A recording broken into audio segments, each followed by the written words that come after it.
Hi, how you doing? This is Daniel Duwa. It's been 20 years in the making and a month late. I recorded this episode during the pandemic over the internet. If you can overlook the less than ideal sound quality, I promise there are nuggets here. You will get an insight into the life of my guest today in ways that I think you have never done before. This is Kenyan Stories. We talk about her journey so far, family, body issue, her struggles, her wins. We get political and more. During this recording, life is happening all around. We have surprise guests, offspring, mother, and another offspring. Get your popcorns, plug in your headphones as you get the pandemic weight down on a run, on a walk, or you're beating the traffic jam, whether you're at work, at home, or at play. This is going to be an episode that's a must listen. Please be aware also that this is an immersive sound experience. Sound seems to come from all over the place, and that's okay. Stay tuned to find out. I give you my conversation with Pinky Ghelani. This is Kenyan Stories. My name is Daniel Duwa. Welcome to the show.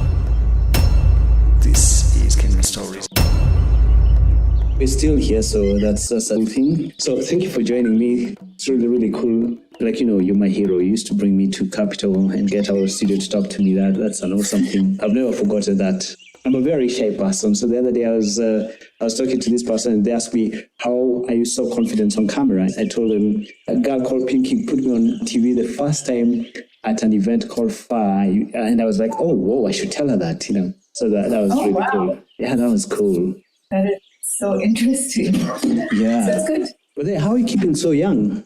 Am I keeping so young? Yeah, what's your secret? I always say this, when a black person tells me that, you have no authority to tell me that because black don't crack. Like, black people look amazing. You could be 78 and still look like 20. So you guys have that pass, So there's no secrets. I think it's good genes, but I really think coming from a person of, the skin tone that is darker, the melanin is darker, you guys don't get old at all. Sorry, can I ask you 1 second? Okay, just hold on. These guys are making so much noise. One minute.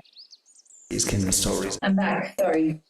That's okay. It's the new way of doing stuff, so, I know it's like a child might pop up from somewhere, so please just be prepared. And I kind of like that because now that's the new reality. In fact, one of the things I always believe in is the normal wasn't working, so why do we do normal? So the new normal, we don't even know what that is. I think, like I said, change is a constant. So I don't like the term new normal. I think it's a very scary term. If we're like, oh, there's a new normal, so suddenly we're anticipating something that we're not used to. However, if you just call it, look, we're transitioning, it's a flow. I always say we have to be like water. We have to be able to. Water bears so much. You can throw a pebble in water, you put a big ship on water, and water is able to just adapt. So we need to be similar and the same. But, if you go deep down into water is very still. And I think that's what is allowing it to be everything that it is on the surface. So my analogy is be still inside. So on the surface, you're able to adapt. Starting off with powerful stuff. Wow. Absolutely. What has changed for you? Since COVID? Yeah. Wretched COVID. I'm a public speaker.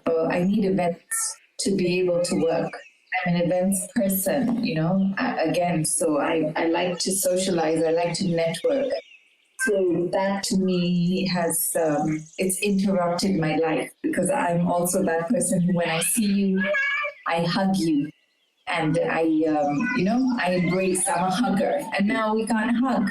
No. So my life is it's become very weird. I'm trying to understand what it's going to look like. However, I'm a person who believes that we need each other in order for our immune systems to continuously grow and be strong. So this whole isolation stuff, to me, I'm not saying we shouldn't do it.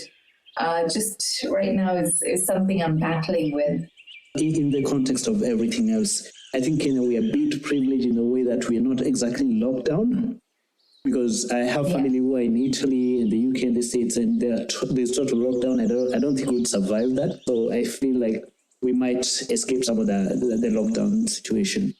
I feel. I agree.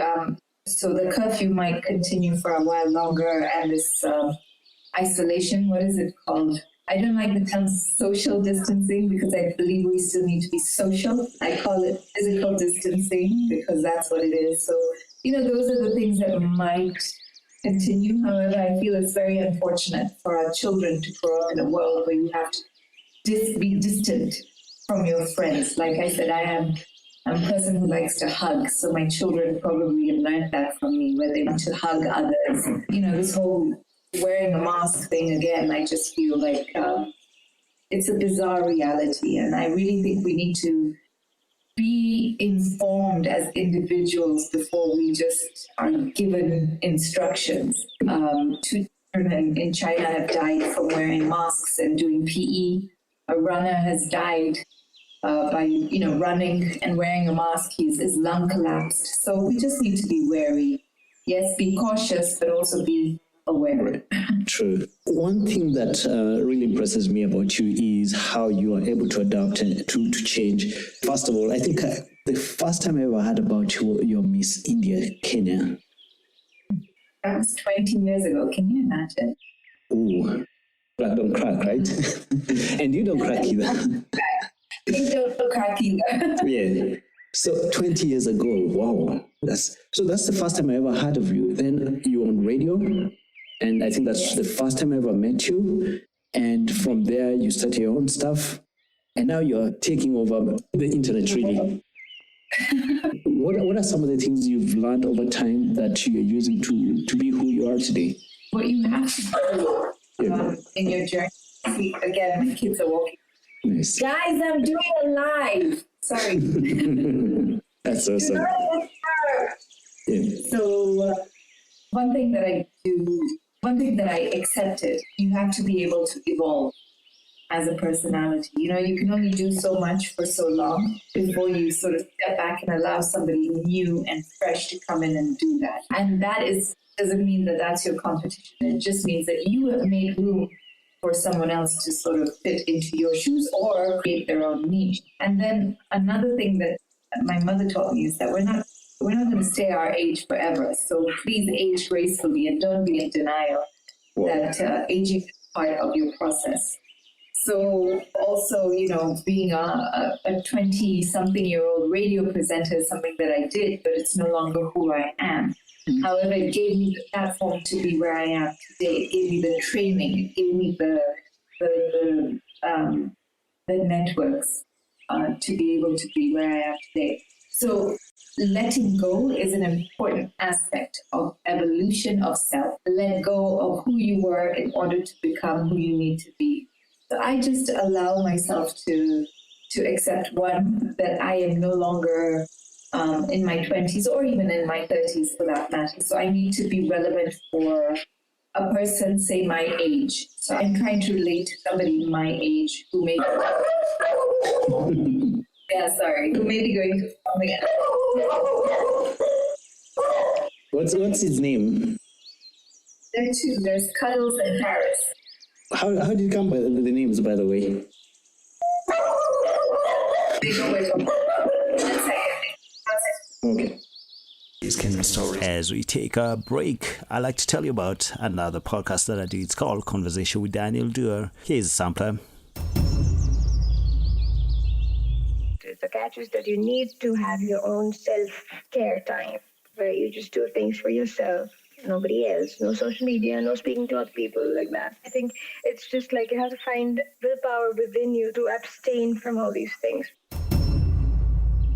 And then when they do speak, they're giving way too much information.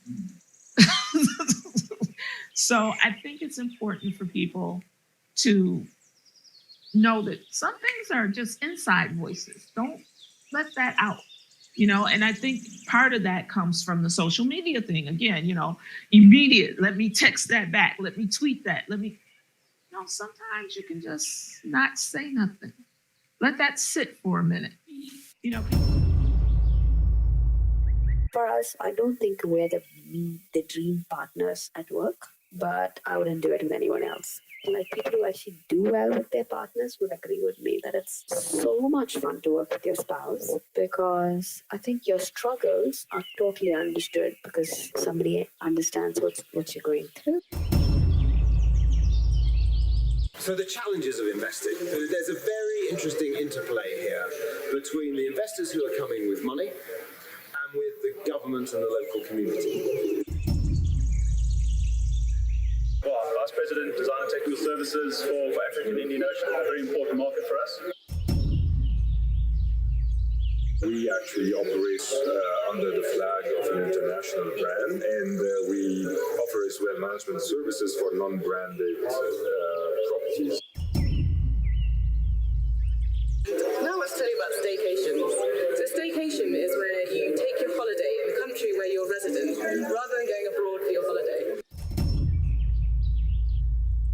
And I'm a research engineer from the Massachusetts Institute of Technology. We're working on developing chambers for post-harvest storage of fruits and vegetables. This many to do. Okay. So no worries. So the real person you need to be speaking to is the one over there. Okay, you make an introduction. I'll make an introduction to you. Okay, cool. Conversation with Daniel Duwa. Clearly, you're in good company. So let's get back to my conversation with Pinky Ghelani. When we left, this is where we were. I came up with the names because Cuddles she was my dog when I was a child, and then Paris was born when my daughter were in Paris. That's how she got her name. Sorry, I think I lost you for when you said Cuddles. So Cuddles was my dog when I was little. She died. Oh, sorry about that. This one I named her. And then Paris is Cuddles' baby. So when my daughter and I were in France, in Paris, Paris was born. Someone can hear you now. Where were we? Oh, so being relevant. You are telling me about how being relevant and adapting. Accepting exactly where you are and who your audience is, not pretending to be or not sort of craving attention from a different demographic than you are, but also allowing yourself to talk about things that are important. I'm actually, my whole sort of motto right now is to be able to talk about things that are relevant, that you relate. One thing that I noticed is when you're coming up that period, it was very new on one hand, but then there's so much competition because the training that people went through that period of time was really good, but then the people who came up were also very competitive because everybody was young, everybody was driven, everybody was gorgeous, those kind of things. How did you get through that? Because you rose to the top at that point. Look, in any workspace or workplace, there is competition. And yes, of course, I did find a lot of competition in what I was doing. And, it was cutthroat because you're in the media, so you're in the limelight, and there's a lot of why is she doing it? Why am I not doing it? What I used to do is very much stay in my lane, focus on me. I didn't really care what anyone else was doing. And that was, some people call that my strategy or a power play. But that was exactly who I was and who I still am. I really don't care for what other people are doing. And not to say that I won't celebrate you if you are doing amazing things, or help you if you need, a bit of a pull to get to the level that you want to be. But I kind of like this right now because imagine your radio days or in your TV days, this would never happen because it was really clean and sanitized. I've always liked this kind of real person. This is the world we're living in right now, so I'm going to put her here because I think she wants some. Oh, she's very cute. Yeah, this is Paris. Hello, Paris. So you will find all sorts of competition in whatever you're in or wherever you are. The thing is, you just need to focus on you. Don't worry too much about what other people are doing because that's when you start feeling all. You. Do you? So now you've been doing speaking engagements, but now you're doing it online. You have sessions every week, every day, right? I do have sponsored sessions every week. I could go online every day, but I feel like right now, first of all, there's an overwhelm of a lot of things going on online. Again, in order to remain relevant, I sort of just pick and choose where I want to be. I don't want to be fighting for space. Okay. You know, I talk to my target audience. I'll tell them when I'm going to be online, and that's when I do it. So I don't do it every day. I feel like personally, if I did it every day, I would mentally exhaust myself. I look after my mental health first.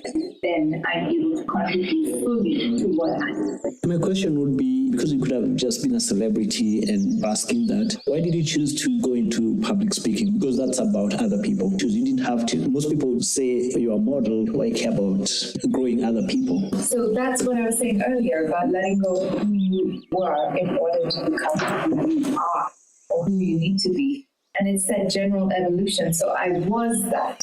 It's not that I consider myself still that. It was just part of my journey that allowed me to arrive to the platform that I am in today, the space that I am in at today. So I feel like my mission, and I really feel like it should be general across the board for the human race to be able to give back to each other, to uplift each other. But I feel I get a lot of satisfaction by uplifting other people and sharing information and sharing knowledge and empowering others by speaking about experiences or maybe interviewing people who may help other people come across whatever we're speaking about. I just feel a lot of fulfillment in giving back.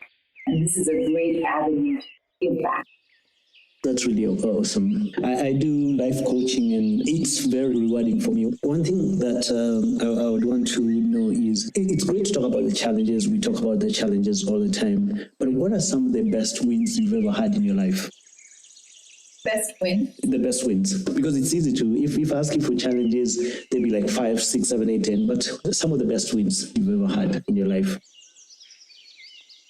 They put my face on a matatu, you know, and when your face is on a matatu, like when they're putting up faces of Missy Elliott or whoever, and you are one of the celebrities that they choose to put up on those long guy matatus, I was just like, win! Wow. That was a major win. I think another big win, just a space where I was just like grateful, maybe not a win. A win is very ego-driven.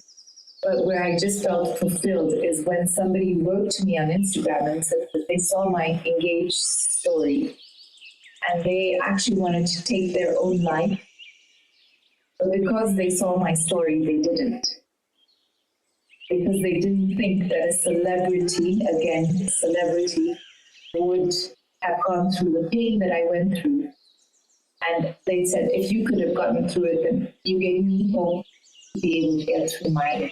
To me was a great deal. Guys, I'm doing a lot. What's up? Now everyone's joining. Let them say hello. Hello, hi.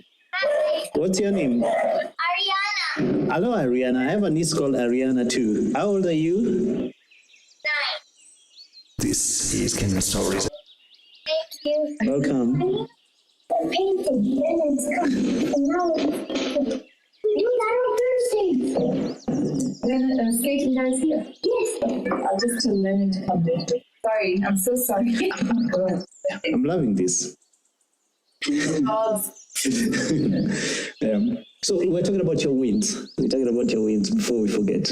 Another win was that message that I got, Instagram message. Just having people say your kids are good people. That to me is very satisfying. It's like you have good kids who are well mannered, respectful, and believe in helping others. I remember one of my daughter's teachers about a year ago. She said, "Your child is the kindest child in my class." And that just brought tears to my eyes because I think kindness is key. And that's what I always find about them. And that's a challenge here, especially because there's a lot of backbiting and hate and all these things, and there's so much negativity. And part of the reason why I've stayed out of the limelight is because of that. Especially if you are an extrovert, introvert like myself, it's a big struggle, Well, let's not talk about the hate itself, but how have you dealt?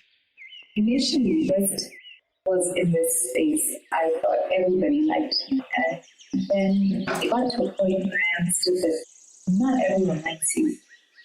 And that reached a phase in my life where I was like, not everyone likes you, but it's okay. Not everyone has to like you, have to like. Yeah. What really used to get to me is when haters used to hate. There's that, you could not like me, and that's okay. Just get on in your life. You don't have to be, all crazy, but just get on in your life. But when you are purposefully mean, that's a well. So that's something that got me, because I was bullied as a child in school, and then to be bullied as well by people with professional steps was never fun. But then I understood, through whatever I've gone through, that your perception of me is an indication of how you feel about yourself.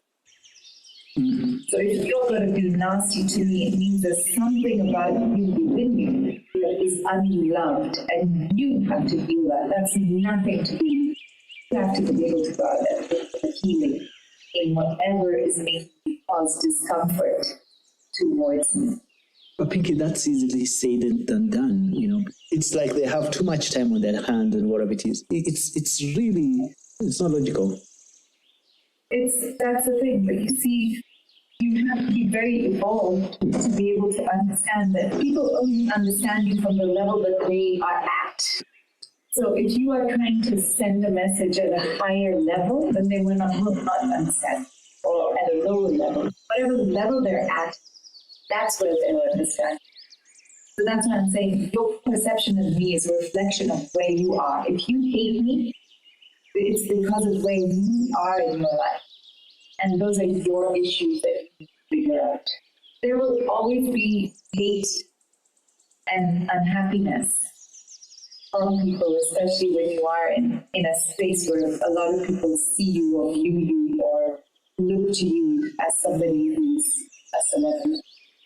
But, they're just opinions, they're just things. And also those people who are spreading the hate, or sending the hate, will continuously evolve to the point where, if one day they hated you as a celebrity, one day you won't even matter in their lives. Do you understand? Yeah. So don't base your value of yourself on someone's opinion of you. That is their journey, their healing that they need to have.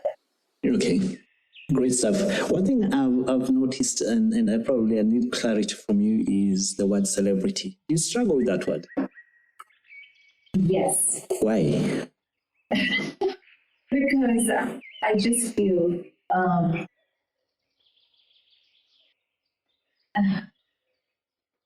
what defines a celebrity? What defines a celebrity? We are in a country where politicians are celebrated. However, there are a lot more people who deserve to be celebrated. For example, our athletes. Those are our celebrities. But if you're sitting in a restaurant, when you could pre-COVID, sit in a restaurant, an athlete can walk in and there'll be a little bit of a murmur or a stir, but a politician walks in and suddenly, everybody's, oh my God, I'm wishing you, oh my God, sir, everybody's, and I feel that there's a lot of people who are celebrated for the wrong reasons. So when you call yourself a celebrity, or someone calls you a celebrity, you have to question that, because what the definition of that in today's world?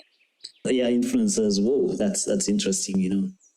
Because I have 2 likes on my Instagram, I get to be an influencer.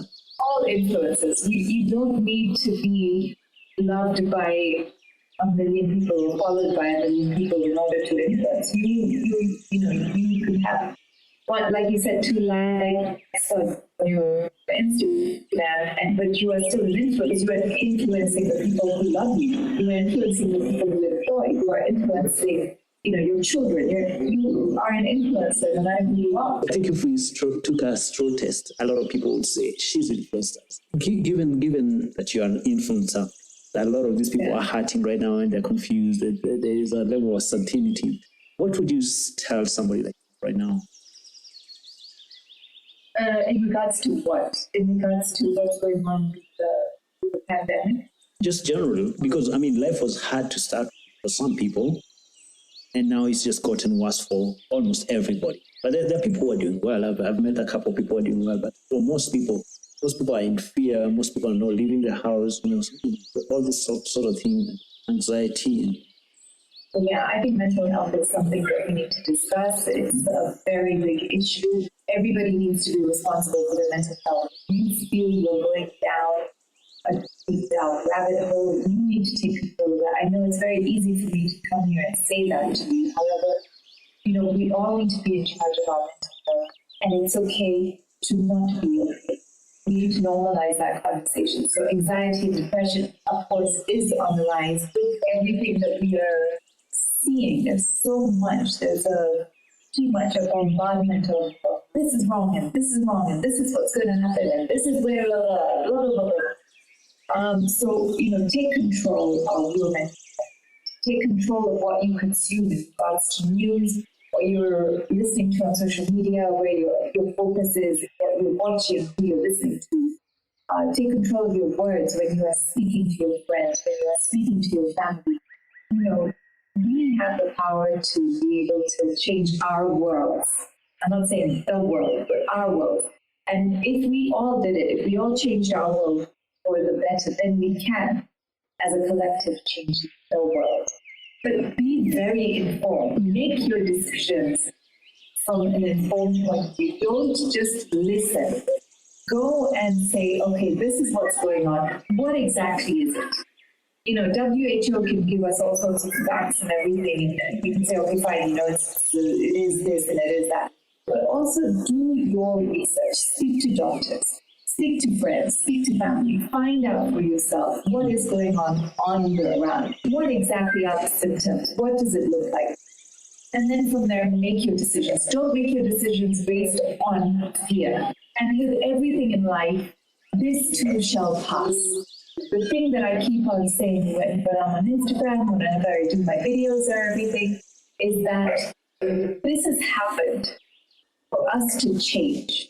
So if we don't take this as a lesson or an alarm clock, or the way the world has shook us, the universe has shook us, as something that needs to move us, then we're in for a worse sort of what's the word? It won't get better, it gets worse. So you have to be able to change yourself in order to change your life. Normal, as they say, was not working. We were a society who used to worship money. At this point, I ask you, whoever is listening to this, look at our leaders of this. We are in a worldwide crisis. And did your leaders stand up for you? Did you feel safe in your country? Did you feel like you had the right health care? Because these things will make you be more in control of who you are voting for when we actually go to the polls in 2 years. These are the questions we need to ask ourselves. All these things have opened our eyes to what world we want to live in. What does your world look like for you? What do you want it to look like for your children? Do you want them to be wearing masks? Do you want them to be harassed by cops? Do you want, should this, God forbid, happen again, do you want to fall asleep knowing very well that should anything happen to your health, there are hospitals that have been built for you and that you can walk in there and you will be taken care of? This is where we have to act from. We have to act from a point of view where we are informed individuals and we are not fearful. Yes, there is reason to be afraid, but if you have the information, the correct information, you are able to empower yourself to take the next step and go from there. Like you said, times were hard before. And again, why was this? What's going on? That there is a flow of money, but we don't seem to be getting it. What's happening? Sorry, I ramble on and on and on. No, it's okay. That's why we're here. I mean, it's about your opinions, about your thoughts, and about your experience. We know the face. We think we know the person, but we don't know your experiences. I've worked with people in other countries where they say whoever their hero is, and if you go to their archives, you can find details and books written about these people. In this country, it's like a flower. When you're in the limelight, people remember you. When you're not, you're gone. And people say that was so and so. And we need to capture our history. That's why I do this, capturing my city, Nairobi. I was born here. This is the only city I've ever known. I mean, you say 20 years. I didn't even believe it's 20 years already. I mean, if we go back and look at those 20 years, you don't even know what happened, Because, like, for example, how old were you when you started out in the beauty pageant and the radio? I know you're smiling. So when I started modeling, I was 17 years old. When I won Miss India Kenya, I was 24. By the time, were you on radio already? Yes, I was already on radio. I started, my history with media is that I was a radio presenter, a television presenter with ABC. When I was 19 years old, I used to do a community show for the Sunday. And then I went on to KBC Radio, and then I did, a community radio station. So initially my target was just Asians. And then I fell into mainstream media because of a lady called Zane Burji. I remember Zane. Yeah. She's awesome. She's awesome, and that's what we need more people like her. She believed in me. She didn't look at me as a threat, because we came from the same sort of Asian background. She didn't look at me like, here's somebody who's going to take my space, whatever. She called me and said, look, I'm leaving Capital. They are looking for a presenter. Would you be interested? And I said, yes. And she introduced me to them. And, I feel that that's why she is where she is today, because, she wasn't stingy in doing other people opportunities. Whoa, something just started. Okay, I'll just turn my mic after I ask. She brought you in, she mentored you, she let you in, but it's very difficult because most times when you're working in those kind of situations, most times when you're working in those kind of situations, there's a lot of catfights, you know what I mean? And people support that. There's a lot of that. How did you manage to do that? And were there catfights that we can know about? Not the names, just the situations. There were catfights. Of course, there was bitching and moaning and people unhappy. And there was a lot of, power struggles. And, oh, she did that. And I should have done that. And we should have done that. They say if you can't stand the heat, get out of the kitchen. However, I was young. We were all young. So you do what you know. You do what you do because that's what you know best at the time. In retrospect, when you get back, you're just like, oh my God, so childish, so petty. But it is what it is. It happened. You just have to be able to move forward. The struggle is, she's doing that, but I should be doing that, but I should be, she doesn't deserve that. You have to, one, understand that there is a big pie and everybody can get a slice. And then two, just like I said before, just do your thing. Do your thing. And everybody else can do their thing. But then, I can't explain. I get you totally. Yeah, well, I would have loved to be, a fly in the room at the time. I think I had some, but let's move on. Well, papers loved that. Tabloids loved it. Write about these. Yeah. Do you feel that now it was better then than now? Because now, if anything would have happened, you'd be all over social media and all over the space. Oh my God. So, there's the good and the bad. Like someone said to me, oh my God, if social media was there when you were Miss India Kenya, you were the radio presenter, your followers would be like in the millions. And so that's the plus side of if there was social media at that time. But then the negative side, of course, is that everything would have been on social media, and that's there forever and ever. Like I said, when we're young, we make mistakes. And I think we should be allowed to make those mistakes. And it was a good thing that, fine, the tabloids reported it, but it was that much of a paragraph. Until you knew, then you knew that was about you. Otherwise, nobody cared. It's vicious now. I look at the kids on TikTok now, and just bombardment all the time. So we've talked about your wins. I want to go the opposite. I don't believe in the word regret, but are there some things that you know now that you wish you knew then? Well, again, I think everything that's happened in my journey has taken me exactly where I need. Don't say I would change anything, because it's brought me exactly to where I am today. But yeah, I wish I hadn't trusted people as much as I realized that not everybody is me. There is a point in your life where you think everybody is exactly like you. So if you would never do that to somebody, then they would never do that to you. But hey, lo and behold, no, people are different. People have their own reasons for doing stuff or being your friend. But what are we talking about? Like in what situations? No, just, like I've had friendships that have been completely messed up. I'll give you an example of a friend of mine. Friend is just for her own reasons. She basically wanted, and I've said this in my podcast, that she wanted to be me. So she came into my life, told me, it's a very narcissistic way of being who you need to be. Sorry, now the dogs are barking again. She had all the manipulative ways of becoming my friend, understanding what I did to become who I needed to be, making sure that I got rid of all my friends while I was her friend, playing into my personal relationships as well, including my in-laws, etc. And then suddenly, just hot potato, and then using all this information against you. So, it's silly.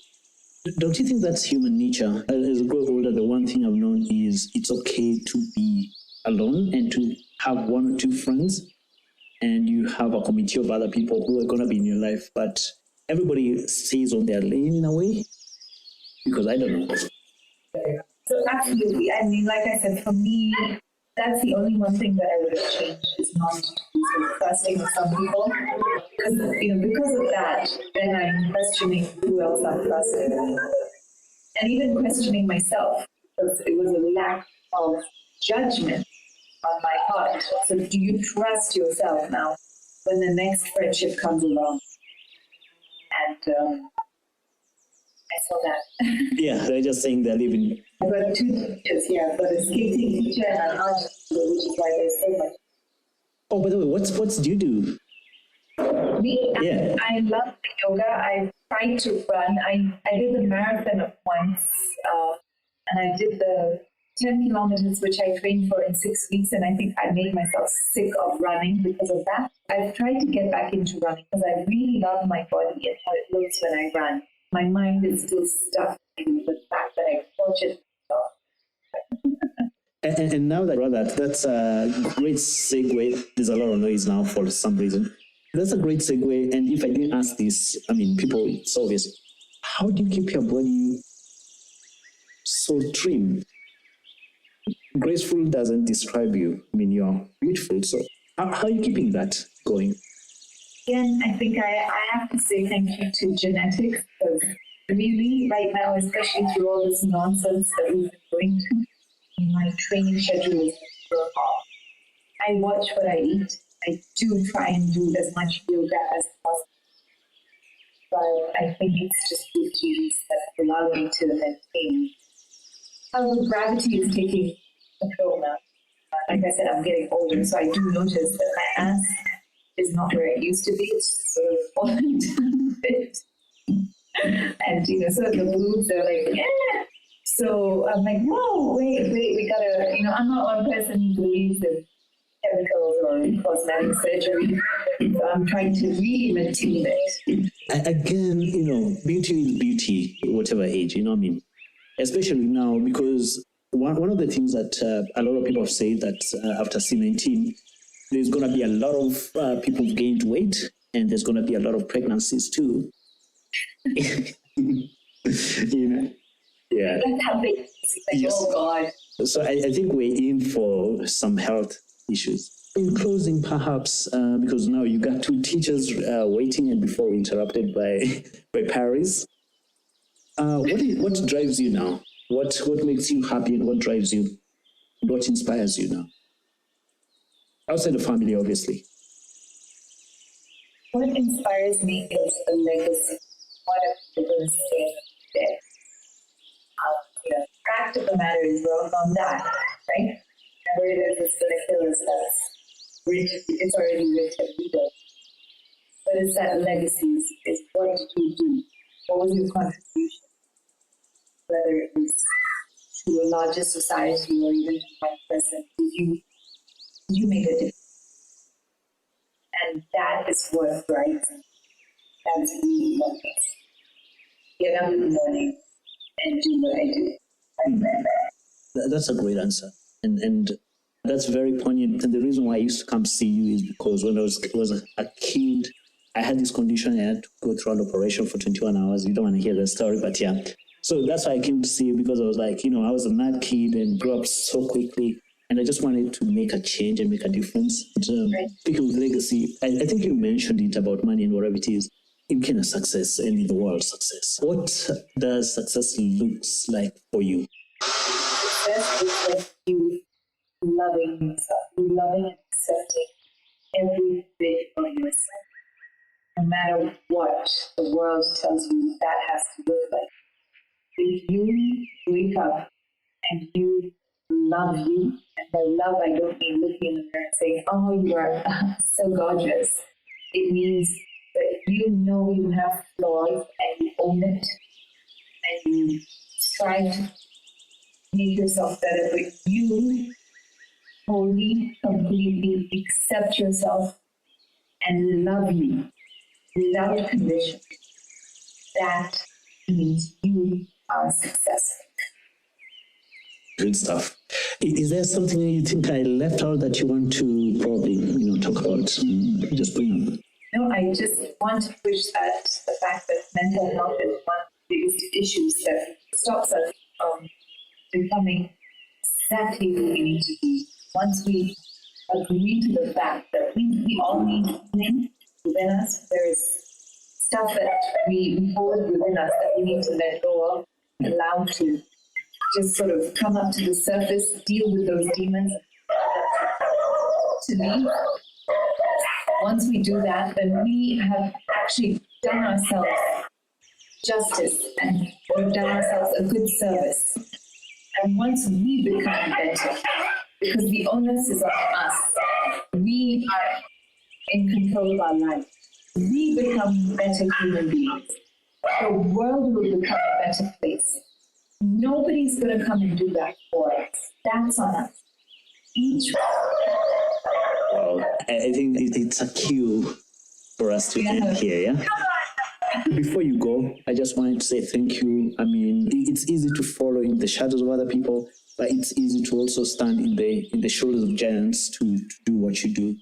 You guys set up the platform, and now you came and you raised us, and we are raising the next generation. So from me to you, thank you very much for giving me. I remember I used to come and get you from the studio, and you'd sit down with me and you'd explain all these things. That was so kind of you. So kindness, I mean, it's something I've experienced with you, so thank you very much. And it's my extreme honor that, somebody will even ask. So it is a pleasure to share my knowledge. This is Kenyan Stories. Kenyan Stories produced by me, Daniel Duwa. Some of these stories have existed in different platform media outlets and different formats. They will be available on this feed from now on. Please subscribe so you get notified as soon as a new episode is available. I would love to hear from you. Also reach out to me on the all the socials. Just search Daniel Duwa. That is DANIELDUWA.